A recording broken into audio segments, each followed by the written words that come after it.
Bismillahirrahmanirrahim. Assalamualaikum warahmatullahi wabarakatuh. Di sini saya akan mempresentasikan tentang penyusunan anggaran konvensional. Sebelumnya saya akan memperkenalkan diri terlebih dahulu. Saya Anissa Sa'aukal Jannah dengan NIM C1C020-130. Saya dari Prodi Akuntansi ruang 011. Di sini saya akan membahas beberapa submateri. Yang pertama ada anggaran konvensional. Sistem anggaran konvensional adalah suatu cara menyusun anggaran yang tidak didasarkan atas pemikiran dan analisa rangkaian kegiatan yang harus dilakukan untuk mencapai tujuan yang telah ditentukan. Penyusunannya lebih didasarkan pada kebutuhan untuk belanja atau pengeluaran. Yang kedua, ada karakteristik anggaran konvensional. Yang pertama, ada sentralis. Yang kedua, berorientasi pada input. Selanjutnya, tidak terkait dengan perencanaan jangka panjang, line item, dan inkrementalis. Batas departemen yang kaku, menggunakan aturan klasik, food accounting, prinsip anggaran bruto, dan bersifat tahunan. Selanjutnya ada ciri-ciri anggaran konvensional. Adapun ciri-ciri dari sistem anggaran tradisional, yang pertama, cara penyusunan anggaran berdasarkan pendekatan inkrementalis, yakni penekanan dan tujuan utama. Pendekatan tradisional adalah untuk pengawasan dan pertanggungjawaban yang terpusat.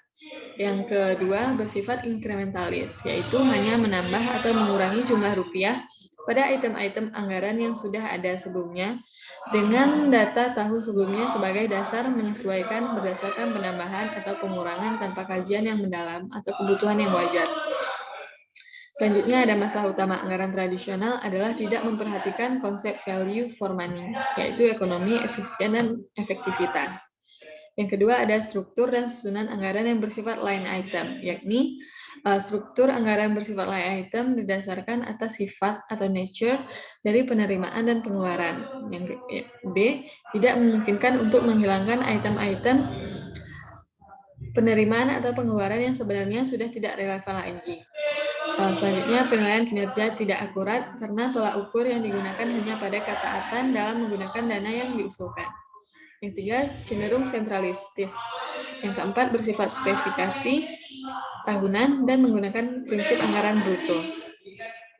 Struktur anggaran tradisional dengan ciri-ciri tersebut tidak mampu mengungkapkan besarnya dana yang dikeluarkan untuk setiap kegiatan dan bahkan anggaran tradisional tersebut gagal dalam memberikan informasi tentang besarnya rencana kegiatan. Selanjutnya ada kelemahan anggaran konvensional.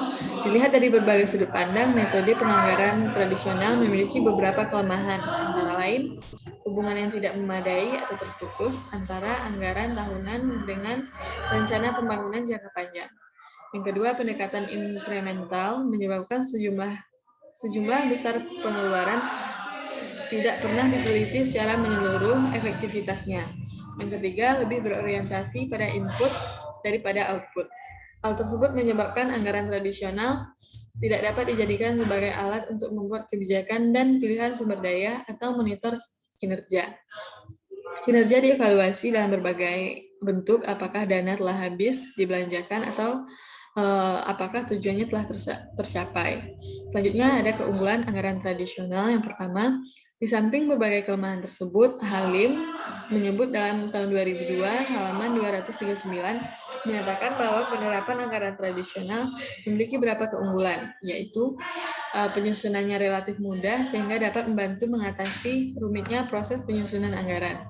Yang kedua, tidak memerlukan pengetahuan yang terlalu tinggi untuk memahami program-program kegiatan baru, karena banyak dari kegiatan-kegiatan tersebut merupakan lanjutan dari kegiatan tahun-tahun sebelumnya.